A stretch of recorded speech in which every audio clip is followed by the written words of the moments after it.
विशेष कार्यक्रम में आप सुनेंगे आकाशवाणी समाचार एकांश की खास प्रस्तुति आस्था और संस्कृति का संगम महाकुंभ 2025। आज आप सुनेंगे महाकुंभ में पर्यटन और संस्कृति विभाग द्वारा किए गए इंतजामों, सांस्कृतिक आयोजनों और प्रयागराज की बदलती पहचान पर प्रदेश के पर्यटन और संस्कृति मंत्री जयवीर सिंह से खास बातचीत। वार्ताकार हैं आकाशवाणी संवाददाता ओम अवस्थी। प्रयागराज में देश और दुनिया का सबसे बड़ा धार्मिक और सामाजिक आयोजन महाकुंभ शुरू हो गया है। धार्मिक महत्व के साथ ही यह आयोजन कैसे उत्तर प्रदेश के पर्यटन को बढ़ावा देगा, कैसे प्रदेश की आर्थिक रफ्तार को और तेज करने का काम करेगा और प्रदेश के लिए नई संभावनाओं के दरवाजे कैसे खोलेगा, इस सब पर बात करने के लिए हमारे साथ प्रदेश के संस्कृति और पर्यटन मंत्री जयवीर सिंह जी हैं। आकाशवाणी समाचार के कार्यक्रम में आपका स्वागत है सर। धन्यवाद सर। महाकुंभ में देश और विदेश से 40 करोड़ से अधिक श्रद्धालुओं के आने की संभावना है। ऐसे में श्रद्धालुओं के लिए क्या खास तैयारी की गई है? 144 सालों के बाद ऐसा सुअवसर आया है कि जिसमें सबसे ज्यादा मोक्षदायिनी योग बना है, लोक कल्याणकारी योग बना है और इसी के नाते हमारी डबल इंजन की सरकार ने आदरणीय योगी जी और मोदी जी के नेतृत्व में इस सुअवसर के लिए पूरी तन्मयता के साथ समर्पित भाव से तैयारियां की हैं ताकि भव्यता, दिव्यता, अलौकिकता देकर के एक परम वैभव की ऊंचाइयों तक इस कार्यक्रम को हम लोग पहुंचा गए। इसके लिए खास रूप से पर्यटन और संस्कृति विभाग हमारा बेहद सजग है, सतर्क है और इसके लिए पूरी तरह समर्पित भाव से लगातार काम कर रहा है। कोई भी आने वाला जो श्रद्धालु दे तो दुनिया के किसी कोने से आए, जिसकी भी श्रद्धा और आस्था हमारी सनातन संस्कृति, परंपरा, आदर्श और जीवन मूल्यों में है, उसको आने में, उसको ठहरने में, उसकी सुरक्षा में, उसके स्वास्थ्य में हर प्रकार से एक चाक चौबंद व्यवस्था मिले। इसके लिए आधुनिकतम तकनीक का इस्तेमाल करते हुए हम लोगों ने व्यवस्था देने का काम किया है। सुरक्षा में मल्टीलेयर सुरक्षा व्यवस्था दी गई है, जिसमें AI तकनीक का भी इस्तेमाल किया गया है। हमने ड्रोन से हवाई सुरक्षा, जल में भी सुरक्षा और थल में भी सुरक्षा, तीनों की व्यवस्था।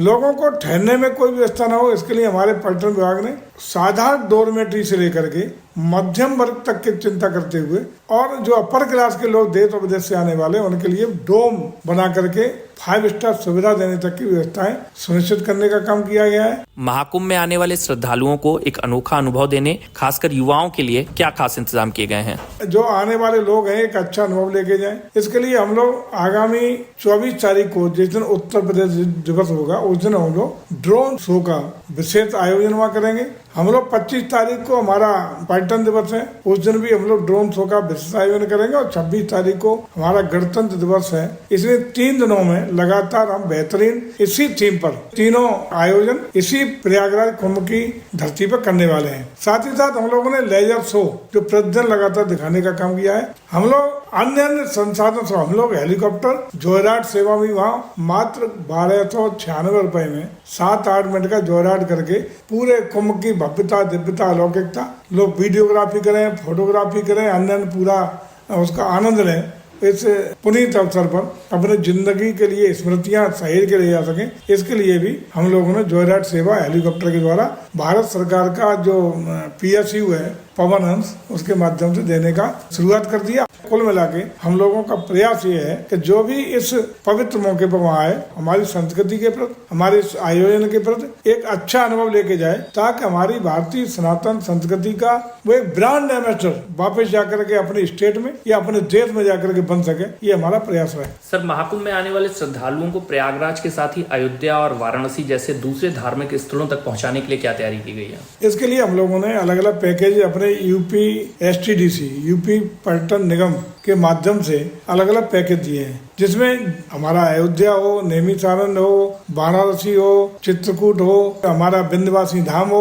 इस तरह के अलग अलग पैकेज दिए हैं। उसमें हम लोगों ने व्यवस्था ये दी है कि पूरा टूर पैकेज होगा, जहाँ से अगर रेल से आ रहे हैं तो स्टेशन से उनको पिक करने से लेकर के पूरा टूर पैकेज करा के वापस जहाँ चाहेंगे वहाँ तक का पैकेज ज्यादा तय होगा। उस तरह की व्यवस्था पूरी देने का काम किया है। उसमें उनके रहने की, ठहरने की, भोजन की, टूरिस्ट गाइड की सारी व्यवस्था दे करके उसको कहीं कोई असुविधा न हो, बेहतरीन टूरिस्ट पैकेज अलग अलग डेस्टिनेशन के अलग अलग पैकेज देने का काम किया है। सर, महाकुंभ में बड़ी संख्या में विदेशी पर्यटक भी आते हैं। ऐसे में धार्मिक पर्यटन के साथ ही प्रदेश के इको टूरिज्म और रूरल टूरिज्म को प्रमोट करने के लिए किस तरह की तैयारी की गई है? हमने water sport tourism, adventure tourism, eco tourism के साथ ही जो हमारे पैकेजेज हैं उसमें उन डेस्टिनेशन को भी हमने सम्मिलित किया है जो हमारे विदेशी मेहमानों को उनकी रुचि के अनुरूप उन डेस्टिनेशन पर टूर पैकेज के रूप में भ्रमण कराने का काम करेंगे। सर, ये महाकुंभ प्रदेश की जो सांस्कृतिक विरासत है उससे श्रद्धालुओं को रूबरू कराने के लिए कैसे काम करेगा और विभाग की ओर से कितने कलाकारों को मंच वहां प्रदान किया गया है?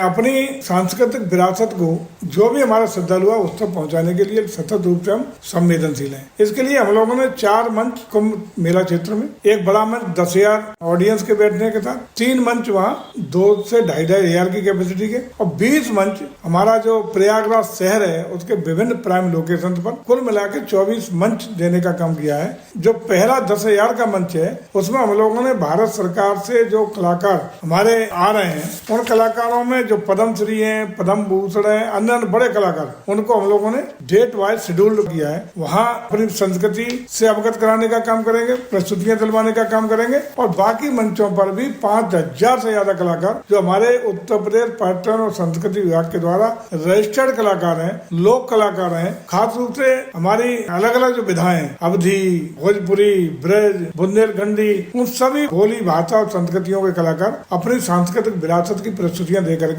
लोगों को आकर्षित करने का काम करेंगे। इसके अलावा हम लोगों ने उत्तर प्रदेश दर्शन और भारत दर्शन के जो पंडाल बनाए उसमें हमारे जो उत्तर प्रदेश के 12 सर्किट हैं उन सबको प्लस जो हमारे अलग अलग जो इको टूरिज्म के हैं, अलग अलग डेस्टिनेशन है, अलग अलग सर्किट हैं, उनको भी प्रदर्शित करके बहुत बड़े एरिया में लोगों के लिए आकर्षण का केंद्र बनाया। लोग उसमें जाएंगे, रूबरू होंगे और हमारी संस्कृति से, हमारी परंपराओं से, हमारे आदर्शों से और उत्तर प्रदेश के बारे में पूरी उनको वहाँ देखने को मिलेगा। और यहाँ खुशी की बात है कि भारत सरकार ने भी भारत दर्शन के लिए बहुत बड़े एरिया में पूरा का पूरा हर स्टेट में कहाँ किस डेस्टिनेशन पे क्या क्या भारत की संस्कृति है, क्या कलाएं हैं, क्या क्या चीजें, विविधता में, अनेकता में एकता का स्वरूप देने का काम वहाँ भी भारत सरकार के पर्यटन और संस्कार मंत्रालय की ओर से किया गया। सर, जब इतनी बड़ी संख्या में श्रद्धालु यहाँ आ रहे हैं तो ये महाकुंभ प्रदेश को आर्थिक प्रगति देने के मार्ग में कितना महत्वपूर्ण भूमिका निभाएगा? मैं समझता हूँ कि कोई भी पर्यटक जब किसी भी डेस्टिनेशन पे जाता है तो जहाँ से वो चलना शुरू होता है, ट्रेन से आएगा, जहाज से आएगा, वहाँ से अपना खर्चा करना शुरू करता है।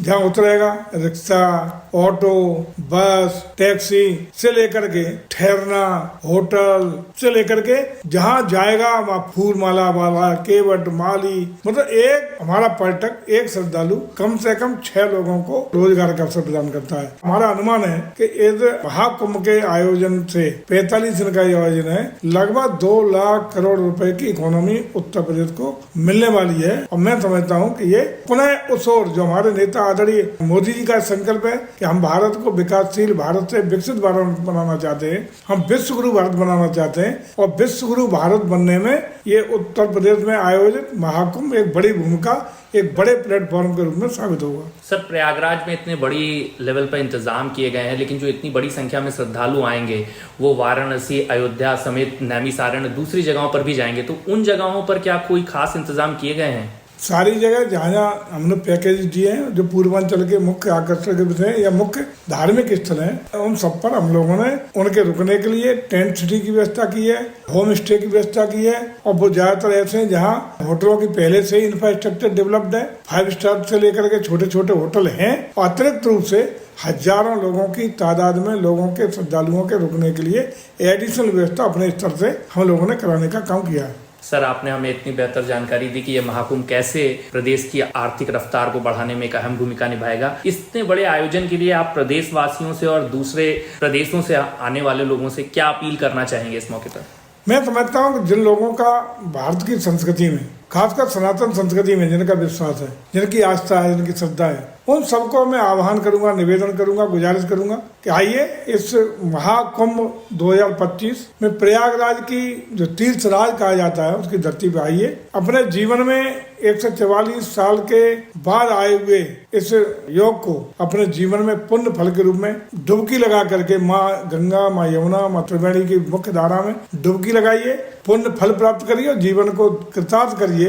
ऐसा मैं सभी से अपील करता हूँ कि दुनिया भर के रहने वाले सनातन संस्कृति को मानने वाले लोग इस अवसर पर जरूर आकर के अपने जीवन को कृतार्थ करें, धन्य करें और पुण्य फल प्राप्त करें। सर, आकाशवाणी समाचार से बात करने के लिए आपका बहुत बहुत धन्यवाद। बहुत बहुत धन्यवाद। विशेष कार्यक्रम में आप सुन रहे थे आकाशवाणी समाचार एकांश की खास प्रस्तुति आस्था और संस्कृति का संगम महाकुंभ 2025। आज आपने सुना महाकुंभ में पर्यटन और संस्कृति विभाग द्वारा किए गए इंतजामों, सांस्कृतिक आयोजनों और प्रयागराज की बदलती पहचान पर प्रदेश के पर्यटन और संस्कृति मंत्री जयवीर सिंह से खास बातचीत। वार्ताकार थे आकाशवाणी संवाददाता ओम अवस्थी।